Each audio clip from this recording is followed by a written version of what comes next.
Hello friends, আমি সুস্মিতা। আমার চ্যানেলে জানাই সবাইকে ওয়েলকাম। তোমরা কেমন আছো? আশা করি ভালো আছো। আমিও খুব ভালো আছি। চলো, আমরা নিউ দীঘা বিচে গিয়েছিলাম। দুপুরবেলায় আমরা সমুদ্রে ছিলাম 2-2.5 ঘন্টা।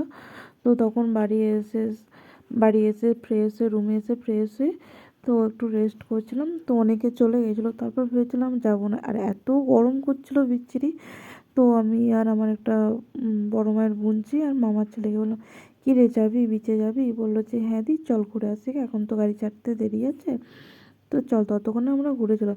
আর আমার বড় মায়ের বোনঝি বলছে, দিচ্ছ, আমি একটা ব্যাগ নেবো। ঠিক আছে চল, এখানে অনেক কিছু বিক্রি হচ্ছিল, তুই কিছু নিবি? বলছে না। ওকে আমি একটা কানের কিনে দিলাম। আর আমার মামার ছেলেটা এত হারামি, আমার বড় মায়ের বোনঝিকে বলছে, দি তুই কানেরটা আমাকে দে, আমি ওকে গিফট করছি। টেনে একটি চড় মেরে দেবো। আমি কানেরটা কিনে দিচ্ছি না, বলছে আমি গিফট করবো। এখানে ব্যাগের দোকানে ঢুকেছিলাম, অনেক রকমের ভ্যারাইটিস ব্যাগ ছিল। তো একটা ব্যাগ কিনে নিল। আমি কীরকম বাজেট বল? ব্যাগ কিনে আমরা আমাদেরকে ফোন করছিলাম, আমরা তাড়াতাড়ি করে চলে গেলাম। তো আমাদের গাড়ি ছাড়ার টাইম হয়ে গেছে, তো আমরা যে খাবো, এখনও প্যাকিং হয়নি। তো আমাদেরকে অনেকক্ষণ ধরেই ফোন করছিলো। আর আমার মা বলছিলো, কী রে তোদের কতক্ষণ লাগলাম, দাঁড়াও দাঁড়াও, যাচ্ছে এখন, দেরি আছে। সবার কি খাওয়া গেছে? বলছে হ্যাঁ সবারই খাওয়া গেছে, তোরাই শুধু বাকি আছিস।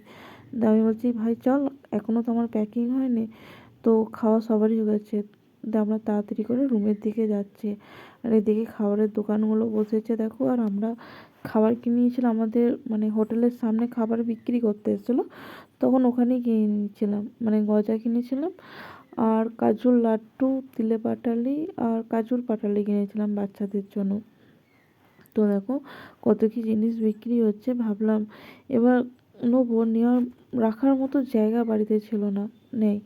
কোথায় রাখবো? আলমারিতে অত জায়গা নেই, পুরো প্যাকটাক আমার আলমারিতে। আর মায়ের শোকেস আলমারিটা পুরো প্যাকটাক। মা বলছে আর কিছু নিয়ে আসতে হবে না, তো নিয়ে আসবি তো, নিজের রাখার দায়িত্ব নিজের, কোথায় রাখবি বুঝে খাবি। আমি বেশি কিছু নিইনি, দুটো শঙ্খের জিনিস নিয়েছিলাম, খুব ভালো লাগছিল। আমি ভাবলাম কিছু কিনি, মা বলছে আর নিতে হবে না। মাকে ফোন করলাম, মা কিছু নেবো তোমার জন্য? মা বললো না, কিছু নিতে হবে না, তোরা তাড়াতাড়ি বাড়ি আয়, গাড়ি ছাড়ার টাইম হবে। তোর কি কি প্যাকিং হয়েছে? বললাম না না। আর মামার ছেলেটা বলছে, দি ফুচকা খাওয়াচ্ছি, বেরো বাড়ি চ, রুমে চ, সবার খাওয়া হয়ে গেছে, মরবি, আমাদের ভাগ্যে কিছু নেই। দেখো আমরা তাড়াতাড়ি করে রুমে যাচ্ছি। আর ভিডিওটা ভালো লাগলে লাইক কমেন্ট অ্যান্ড শেয়ার করবেন, পারলে সাবস্ক্রাইব করবেন। দেখো আমার মামার ছেলেটা এত বদমাইশ, কী বলবো। আর ফোনটা ডুবে দিয়েছিলো বলে লাস্টে ভিডিওগুলো এত আবজা আসছিলো, কী বলবো।